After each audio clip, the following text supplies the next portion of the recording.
शन्नो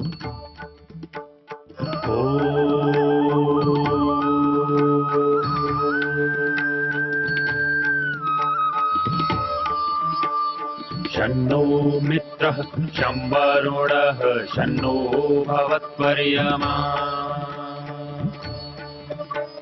शन्न इन्द्रो बृहस्पतिः शन्नो विष्णुरुक्रमः ॐ शान्ति शान्ति शान्तिः।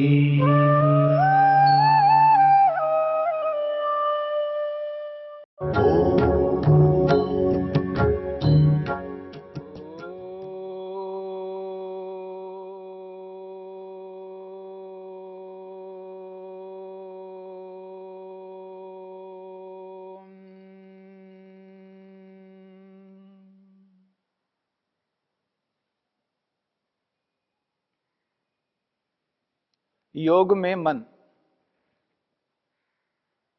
मन की 5 अवस्थाओं में चौथी अवस्था एकाग्र अवस्था की चर्चा हो रही है। मन की एकाग्र अवस्था में आत्मा को केवल यथार्थता का बोध होता है, वास्तविकता का ज्ञान होता है। उचित क्या है और अनुचित क्या है, इसका बोध आत्मा को होता है। एकाग्र अवस्था में विवेक रहता है। ये विवेक ही उचित को उचित बताने वाला और अनुचित को अनुचित बताने वाला होता है। विवेक की अवस्था में मनुष्य अपना और पराया इस भाव को हटा देता है। वहां न माता का, न पिता का, न भाई का, न बहन का, न मित्र का, न पड़ोसी का, न स्वयं द्वेष अपने देश का, कोई अपनत्व नहीं रहता है और न पराया रहता है। ये मेरा देश है, ये उसका देश है, ये भाव नहीं रहेगा। यह व्यक्ति मेरे निकट का है और ये व्यक्ति दूर का है, ये भाव बिल्कुल नहीं रहता है। न अपनत्व रहता है, न पराया रहता है। इसी को योग की भाषा में कहते हैं, न राग रहता है और न द्वेष रहता है। आपने एक वाक्य सुना होगा, वसुधैव कुटुंबकम। धरती पर स्थित प्रत्येक मनुष्य उसके लिए न अपना है और न पराया है। विवेक अवस्था में, एकाग्र अवस्था में आत्मा को सभी मनुष्य या सभी प्राणी स्वयं के अनुसार दिखाई देते हैं। आत्मभाव रहता है वहां पर। जैसा मैं एक आत्मस्वरूप हूं, वैसे सभी प्राणियों में रहने वाली आत्माएं वो भी आत्मस्वरूप है। मुझ जैसा है सभी है, इसलिए वहां अपनत्व भी नहीं है और पराया भी नहीं। न राग है किसी के प्रति, न द्वेष है। ये जो स्थिति है, ये उत्कृष्ट स्थिति है। किसी भी परिस्थिति में, किसी भी काल में, किसी के भी साथ वो ये नहीं देखता है ये मेरी मां है, ये पिता है, ये भाई है, ये फलाना है, ये वो व्यक्ति है, ये नहीं देखता। वहां केवल उचित दिखाई देता है। उचित कौन है और अनुचित कौन है? उचित को ही उचित स्वीकार करता है। वो कोई भी व्यक्ति हो, वो किसी भी देश का व्यक्ति हो, वो किसी भी मत पंथ संप्रदाय का हो। विवेकी व्यक्ति के सामने कोई संप्रदाय के रूप में नहीं होता है। ये मेरे संप्रदाय का है, ये दूसरे के संप्रदाय का है। संप्रदाय वहां कारण नहीं बनता है। वो किसी भी संप्रदाय का हो, किसी भी मत का हो, वह व्यक्ति उचित को उचित ही मानता है, वो किसी भी संप्रदाय का हो। न वह संप्रदाय काम आता है, न संबंध काम आते हैं। किसी भी प्रकार का कोई भी संबंध, माता का, पिता का, भाई का, बहन का, पति का, पत्नी का, कोई भी संबंध वहां कारण नहीं बनता है। समस्त संबंधों को अलग कर देता है, सभी मत पंथ संप्रदायों को अलग कर देता है। उसके सामने केवल उचित दिखाई देता है। कौन उचित है, कौन अनुचित है, और जो भी उचित है उसी का वो साथ देगा, वो किसी भी संप्रदाय का हो। उस व्यक्ति के साथ वो चाहे माता हो, पिता हो, भाई हो, चाहे कोई भी, यदि अनुचित है उनके साथ कभी नहीं दे सकता। साथ केवल उचित का देगा, न्याय के प्रति देगा। कौन न्याय युक्त है, कौन धर्म युक्त है, यानी यथार्थता से युक्त है। तो ये जो उचित और अनुचित है, इसका जो विवेक है, ये एकाग्र अवस्था में होता है। और इस एकाग्र अवस्था में जब विवेक होता है व्यक्ति को, वो जो विवेक है, वो विवेक निरंतर वैसा ही बना रहता है। जैसा ज्ञान हुआ, जैसा उसको बोध हुआ है, उस जानकारी को उसी रूप में रखता है, उसको बदलता नहीं, उसमें परिवर्तन नहीं होता है। अमूमन क्या होता है, जो व्यक्ति विवेकी नहीं होता है, यानी जो व्यक्ति एकाग्र अवस्था में नहीं रहता है, उसके ज्ञान में परिवर्तन होता रहता है, उसमें बदलाव होते रहते हैं। जिसको वो उचित मानता है, उसको एक दिन अनुचित मानने लगता है। जिसको वो अनुचित मानता है, एक दिन वो उचित मानने लगता है। उसके ज्ञान में बदलाव होता है, संशय उत्पन्न होता है।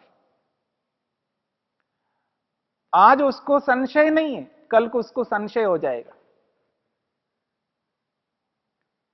उसने उसको निर्णीत मान लिया, यह उचित है, यही निर्णय मेरा, कल को अपने निर्णय में बदलाव कर देता है, उसको अनिर्णय में पहुंचा देता है, ज्ञान में परिवर्तन करता है व्यक्ति। और आप देखेंगे व्यक्ति अपने ज्ञान में बदलाव उत्पन्न करता ही रहता है, करता ही रहता है। ये जो ज्ञान में परिवर्तन है, ये एकाग्र अवस्था में नहीं हो सकता। जिसको वो व्यक्ति उचित माना है, वो सदा उचित ही मानेगा, उसको अनुचित में नहीं पहुंचाएगा। जिसका उसने निर्णय किया है ये ऐसा ही है, तो उसमें कभी संशय उत्पन्न नहीं करेगा। बहुत ऊंची बात है, उत्कृष्ट बात है। हम अमूमन क्या करते हैं, जिसको हम निर्णय करके उसको स्थिर कर देते हैं और कालांतर में उसको अनिर्णय में पहुंचा देते हैं, उसको अनुचित मानने लगते हैं। ये अलग अलग विषयों में, अलग अलग स्थितियों में हम इसको बदलाव के रूप में करते रहते हैं, पर एकाग्र अवस्था में ऐसा नहीं हो सकता। एकाग्र अवस्था में उचित ही रहेगा, अनुचित अनुचित ही रहेगा, उसमें कभी बदलाव नहीं हो सकता। उसी विवेक से व्यक्ति को वैराग्य उत्पन्न होता है। विवेक और वैराग्य, विवेक का अर्थ है यथार्थ ज्ञान, यथार्थ बोध। और जब वो यथार्थ बोध निर्णीत अवस्था में दृढ़ बन जाता है, वो जो यथार्थ बोध निर्णीत अवस्था में दृढ़ बन जाता है, वो जो दृढ़ अवस्था है, उसी का नाम वैराग्य है। आप इसको इस रूप में भी कह सकते हैं, ज्ञान की परिपूर्णता। जो जानकारी हमारे पास में है, वो जानकारी परिपूर्ण है, उसमें और कोई कमी नहीं है। किसी भी प्रकार की कमी उस ज्ञान में नहीं है। यह परिपूर्ण ज्ञान है, पूर्ण ज्ञान है। इसमें और कुछ ऐड नहीं हो सकता, इसमें और कुछ जुड़ नहीं सकता, और इसमें से कुछ और कम नहीं हो सकता। ये ज्ञान परिपूर्ण है।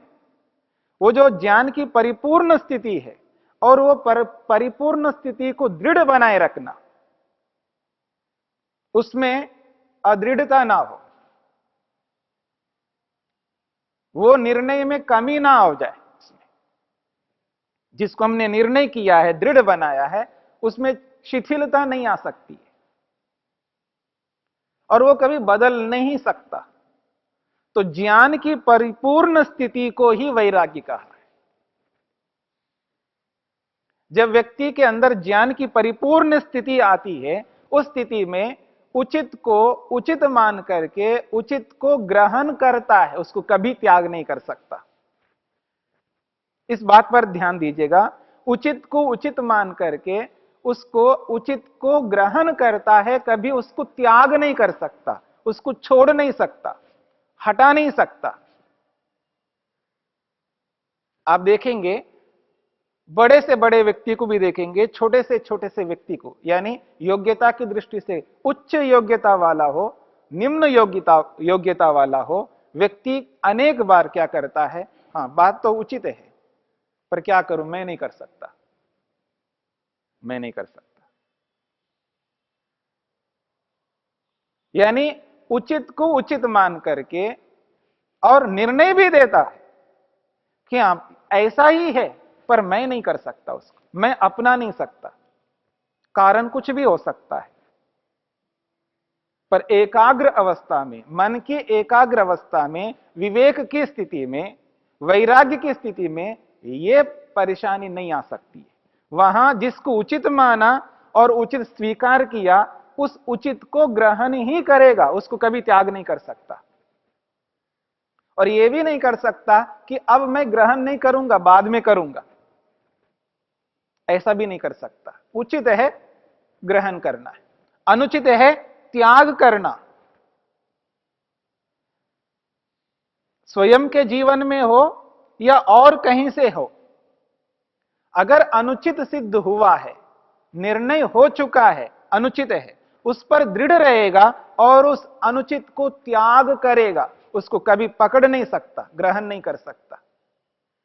अनुचित को त्याग करना और उचित को ग्रहण करना, यह सतत चलता रहता है। जहां उचित उसको ग्रहण, जहां अनुचित उसको त्याग, इसमें परिवर्तन नहीं कर सकता। इसी का नाम वैराग्य है। कई बार व्यक्ति वैराग्य के नाम से डरता बहुत है और लोक में वैराग्य के नाम से भ्रांतियां बहुत सारी हैं। इन भ्रांतियों के कारण से लोग वैराग्य शब्द से या वैराग्य नाम से ही डरते हैं।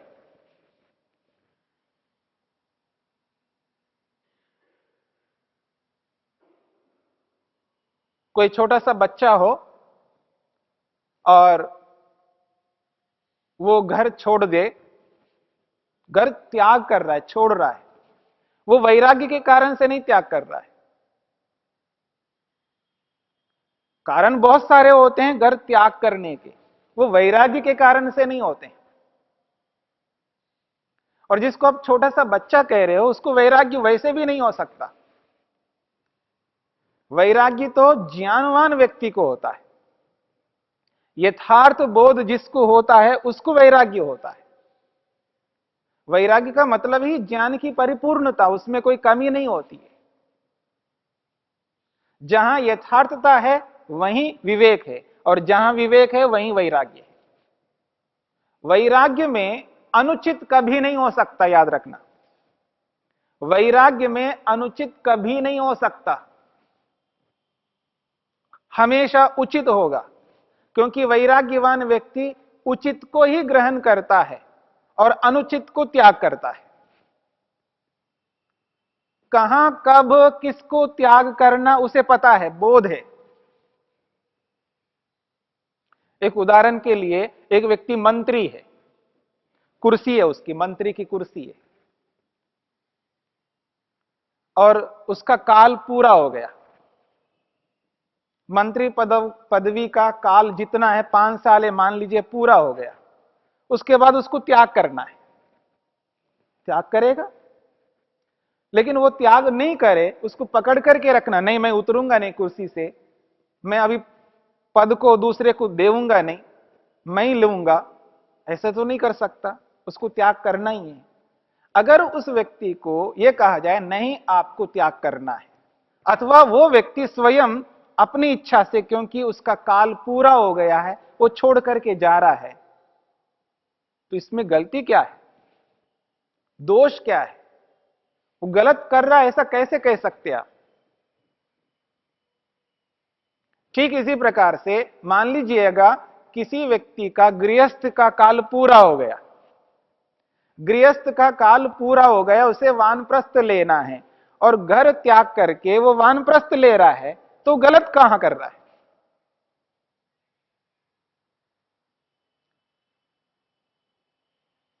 ऐसे ही और आश्रमों के लिए आप ले सकते, चाहे वो ब्रह्मचर्य आश्रम है, चाहे वो गृहस्थ आश्रम है, चाहे वो वानप्रस्थ आश्रम है, अपना काल पूरा किया और पूरा करके उसे त्याग कर रहा है, उसको आगे बढ़ना है।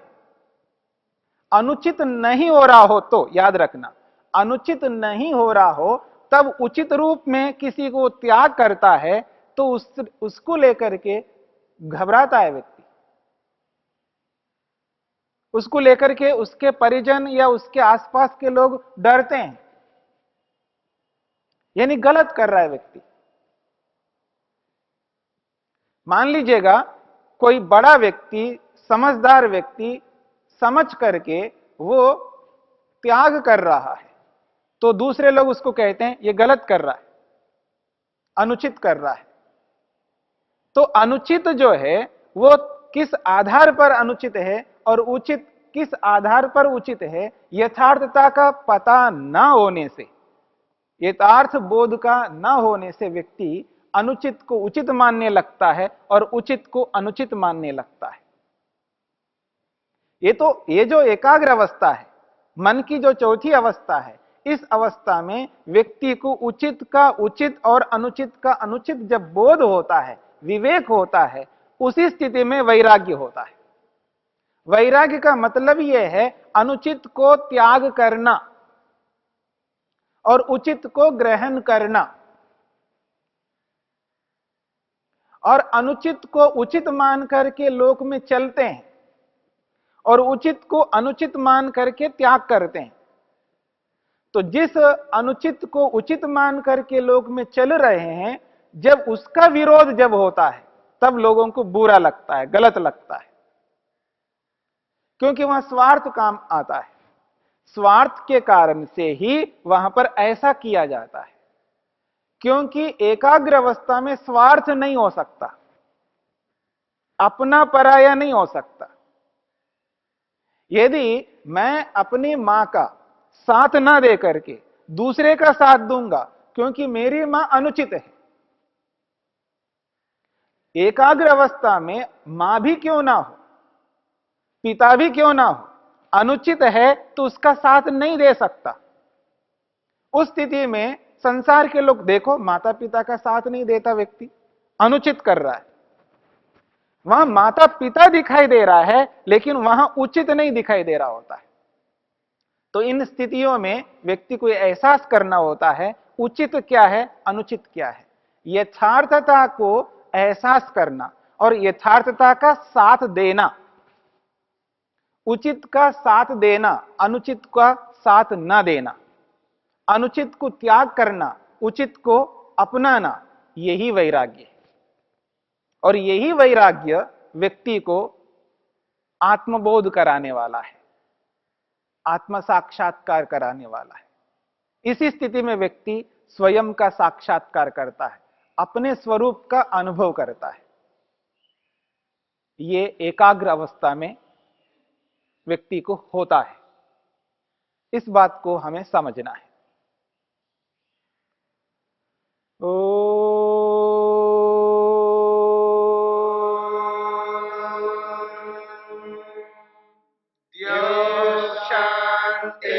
शांतिरंतरिक्षं शांतिर्पृथिवी शांतिरापः शांतिरोषधयः